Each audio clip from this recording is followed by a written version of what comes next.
La Mazda 6 était équipée de 3-4 essence. Tout atmosphérique, pas de turbine. Les moteurs sont extrêmement simples et ingénieux. Les moteurs 1.8 et 2.0 sont généralement empruntés à la Mazda 6 de première génération. Le 2,5 litres est né de l'ancien moteur de 2,3 litres. Si vous ne lésinez pas sur l'huile moteur, ces moteurs parcourront 500 000 km sans aucun problème. Si vous économisez de l'argent, de l'huile apparaîtra à cause de segments de piston coincés et le moteur risque de faire tourner les chemises. Tous ces moteurs font périodiquement circuler de l'huile à travers le joint du couvercle de soupape, L50110230, les joints des puits de bougie et, à l'exception du moteur 1.8, à travers le joint du solénoïde du déphaseur. Moins souvent, des fuites d'huile se produisent le long du joint de l'échangeur thermique au-dessus du filtre à huile. Les coussins de support moteur tombent également périodiquement en panne, en particulier celui hydraulique droit. De l'huile peut simplement s'en échapper, mais le plus souvent des vibrations et des chocs apparaissent simplement dans la carrosserie lors du changement de vitesse ou lors de l'appui, relâchement de la pédale d'accélérateur. Lorsqu'il est porté, le support supérieur en alliage léger repose littéralement sur le patin en caoutchouc du support. L'oreiller original, GS1G39060G, coûtera $130. Une fois tous les 50 000 km, vous devrez nettoyer les capteurs de pression atmosphérique absolue et le débitmètre. Ces moyens de mesure de la charge du moteur se retrouvent sur tous les 4 essences de la Mazda 6. Parallèlement, le papillon des gaz doit être nettoyé. S'il s'encrasse trop rapidement et trop fortement, cela indique un système de ventilation du carter obstrué. Les collecteurs d'admission de ces moteurs sont dotés de volets tourbillonnants dont l'axe sépare les sièges. Ensuite, l'essieu commence à vibrer et à bruisser. Et si la vanne de commande de l'actionneur du volet tourbillonnant tombe en panne, elle cessera de s'ouvrir et le moteur s'étouffera. Les moteurs atmosphériques de 2 et 2,5 litres sont équipés d'un système permettant de modifier la longueur du collecteur d'admission, dans lequel, avec le temps, la tige d'entraînement de l'amortisseur se brise ou la vanne de commande de l'actionneur fonctionne mal. Dans ce cas, la puissance du moteur diminuera également. L'entraînement de distribution de ces moteurs utilise des chaînes à lames qui durent plus de 200 000 km. À noter que si le propriétaire amène ses moteurs au point de consommation d'huile, alors il est logique de procéder à une légère révision avec le remplacement des segments de piston et la mesure obligatoire des cylindres. Une telle mise à niveau du moteur coûtera environ $700. Parfois, décarboner le moteur peut aider. Parfois, des Mazda 6 équipés de turbo-diesel de leur propre production sont en vente. En règle générale, il s'agit de breaks importés d'Europe. Le moteur de 2 litres a été hérité de la première génération du 6. Depuis 2010, il a été remplacé par un moteur de 2,2 litres. Les deux turbo-diesel ne sont pas mauvais, mais nécessitent de résoudre le problème du filtre à particules et une manipulation prudente du système de carburant Denso. Nous avons des critiques détaillées pour ces deux moteurs. La Mazda 6 avec un moteur de 1,8 litres était équipée d'une boîte de vitesse à 5 vitesses sans problème. Transmission manuelle, le reste des moteurs est associé à une boîte à 6 vitesses. Mécanique, nous vous conseillons de surveiller le niveau d'huile dans cette boîte de vitesse, car il circule assez activement à travers les focs. En conséquence, les synchroniseurs peuvent grésiller. Les Mazda 6 à 2 pédales sont équipés d'une direction à 5 vitesses. FNR5, automatique, FS5AEL, créé par les ingénieurs de Ford. Cette transmission est arrivée à la deuxième génération, 6, sans maladies infantiles. L'usure du support du couvercle arrière du tambour de marche arrière s'est rarement produite et la bande de frein est devenue plus durable. Cette automatique dure plus de 200 000 km, mais pour la faire durer plus longtemps, il suffit de mettre à jour le liquide de transmission qu'elle contient tous les 50 000 km, de préférence en retirant le carter et en remplaçant le filtre. Sur une Mazda 6 équipée d'une transmission automatique, le liquide de transmission fuit souvent dans le système de refroidissement du moteur. Le radiateur de refroidissement automatique est intégré dans la partie inférieure du radiateur principal et est immergé dans un bain d'antigel. Le radiateur lui-même est relié au tube avec des raccords filetés. Les raccords s'écoulent à travers les filetages côté radiateur, après quoi le liquide de transmission est versé presque librement dans le radiateur principal avec de l'antigel. Si l'un des raccords se détache du boîtier du radiateur, de l'antigel peut pénétrer dans la transmission automatique. Dans ce cas, le niveau de liquide dans le vase d'expansion sera, comme on dit, sous le bouchon, et avec émulsion. Des coups de pied et des secousses apparaîtront dans le fonctionnement de la transmission, puis des erreurs apparaîtront. De ce fait, vous devrez changer le radiateur principal, rincer le système de refroidissement et la transmission automatique. Si la machine automatique s'enivre sérieusement d'antigel, alors tous les embrayages devront être changés. Le matériau de friction gonfle à cause du glycol. Un moyen plus fiable de résoudre le problème consiste à installer un radiateur séparé pour la transmission automatique, refroidi par air. Lors de l'achat et de l'utilisation d'une Mazda 6, vous devez faire attention à la santé de la crémaillère de direction. Les symptômes sont ici clairs, le volant tourne avec une force énorme. Si vous êtes déjà propriétaire d'une Mazda 6, surveillez en permanence l'état des soufflets de biellette de direction. C'est à cause de trous, de fissures ou d'une mauvaise compression que la crémaillère de direction électrique de cette voiture meurt. Tous les points faibles se font sentir par temps humide. Ici, le moteur électrique est situé autour du rack lui-même, ce qui signifie que par les trous des bottes, notamment dans le coffre gauche, l'eau a un accès direct au moteur électrique et à son roulement. Si le gain disparaît complètement, la corrosion a détruit et bloqué le roulement du rotor. Si le gain ne fonctionne que dans un sens, alors l'eau a endommagé le stator. Parfois, le booster électrique s'éteint périodiquement, mais ce n'est que le début de sa fin. Les crémaillères de direction Mazda 6 sont restaurées avec succès aujourd'hui. Le roulement est en vente et vous pouvez également acheter une crémaillère d'occasion. Il y a un autre problème avec la crémaillère de direction de la Mazda 6, ces symptômes sont les suivants. La direction assistée fonctionne normalement, mais lors de la conduite la voiture tire constamment vers la droite. De plus, la dérive se produit en raison de la déflexion du volant. Soit les performances de l'amplificateur électrique diminuent, soit le gain devient inégal en tournant à gauche ou à droite. Parfois, l'heure tourne indépendamment le volant complètement vers la droite. Tout cela indique un problème avec le capteur de couple. Il est installé au-dessus de la crémaillère sur l'arbre de direction. Le problème est l'apparition de fissures dans le manchon de guidage du capteur de couple. Les impacts des nids de poule brisent le support en plastique de la bague et, avec le temps, il s'use tout simplement. Vous pouvez calibrer la crémaillère de direction, les symptômes disparaîtront, mais réapparaîtront assez vite. Dans ce cas, vous devrez installer un kit de réparation non original, qui coûtera $480. D'après l'original, le capteur de couple n'est pas vendu séparément de la crémaillère de direction. Des bagues non originales sont également apparues en vente au prix de $60. Et il semble qu'avec leur aide, vous puissiez résoudre les problèmes de crémaillère de direction. Pour remplacer la bague, vous devrez démonter le rail. À l'avant, la suspension de la Mazda 6 comporte 2 triangles triangulaires sur chaque roue. Les propriétaires et le militaire se sont souvenus de la rotule du bras inférieur comme d'un grincement qui apparaissait déjà après un kilométrage de 50 000 km. Ce craquement n'indique pas une usure du ballon. Pour prolonger sa durée de vie, les artisans ont percé un trou sous la rotule et vissé un graisseur, c'est-à-dire vanne d'alimentation en graisse. Les billes ainsi lubrifiées et entretenues servent longtemps et silencieusement. Les nouveaux bras de commande de la Mazda 6 sont chers.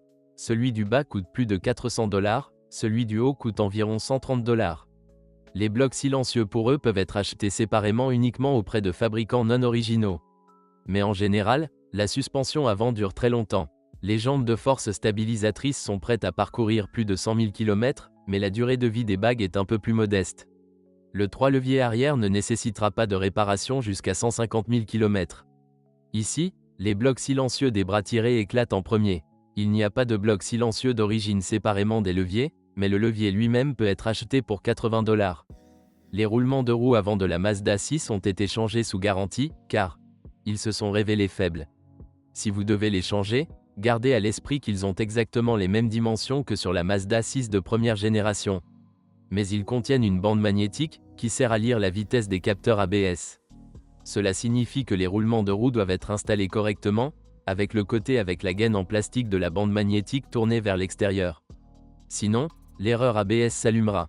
Les étriers de frein, en particulier ceux arrière, souffrent sur de nombreuses voitures de l'humidité qui pénètre sous les soufflets de guidage.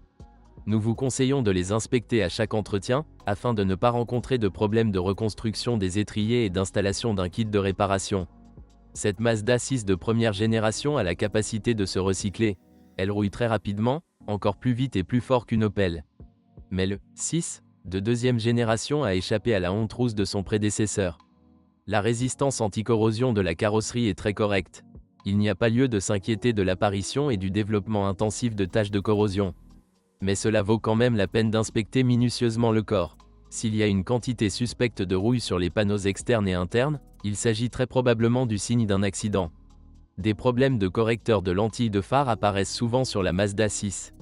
Dans ce cas, l'erreur AFS s'allume au tableau de bord et, bien entendu, l'angle vertical des phares ne s'ajuste pas automatiquement. Le problème est que les capteurs de position du corps sont tombés en panne ou que leurs tiges sont cassées. Il existe 2 capteurs de position du corps, avant et arrière, ils sont montés sur des faux châssis et reliés aux bras de suspension. Aujourd'hui, il existe de nombreuses offres en vente, à la fois de tiges en acier non original au lieu de celles en plastique d'origine, et de capteurs eux-mêmes. Notez que le capteur de position du corps est facile à vérifier. Son connecteur possède 3 contacts.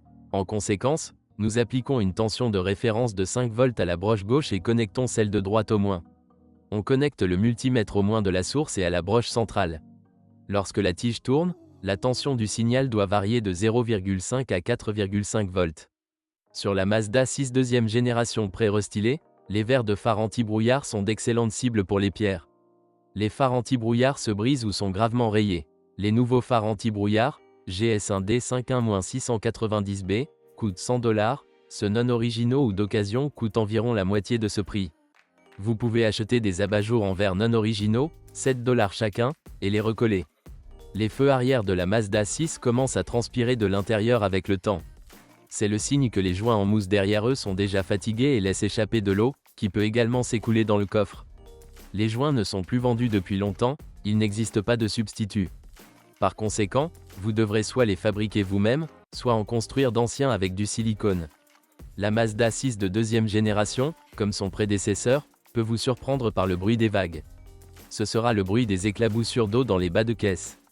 L'eau y parvient par les drains d'en haut et devant les doublures d'ailes. Mais l'eau doit s'écouler des seuils par plusieurs trous de drainage. S'il ne s'écoule pas, les drains sont obstrués par des débris. Vous devrez briser les blocages.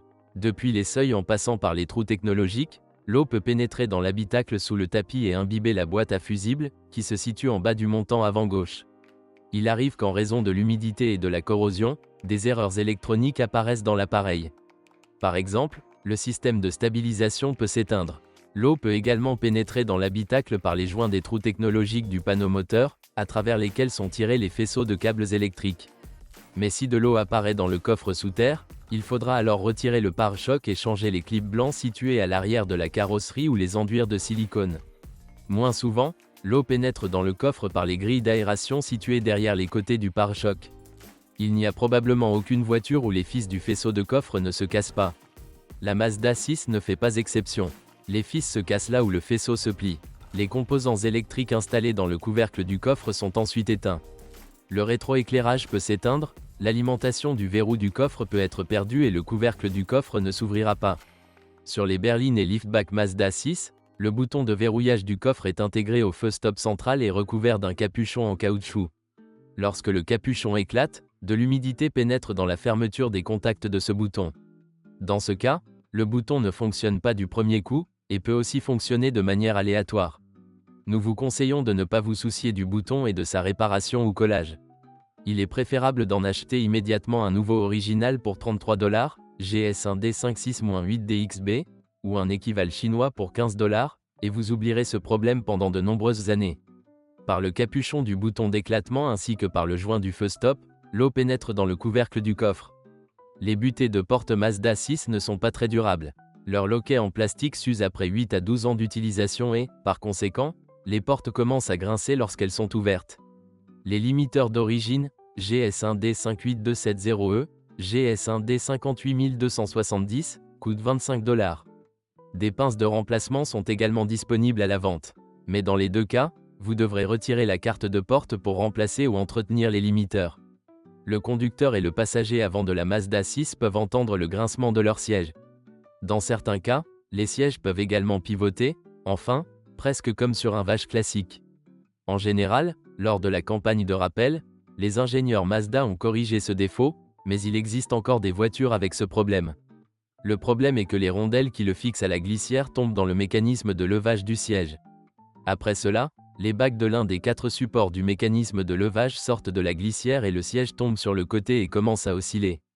Habituellement, aujourd'hui, les propriétaires traitent ce problème de manière radicale, soit ils soudent des rondelles élastiques aux bagues, soit ils retirent les bagues du mécanisme de levage et installent à la place des boulons avec des écrous autobloquants.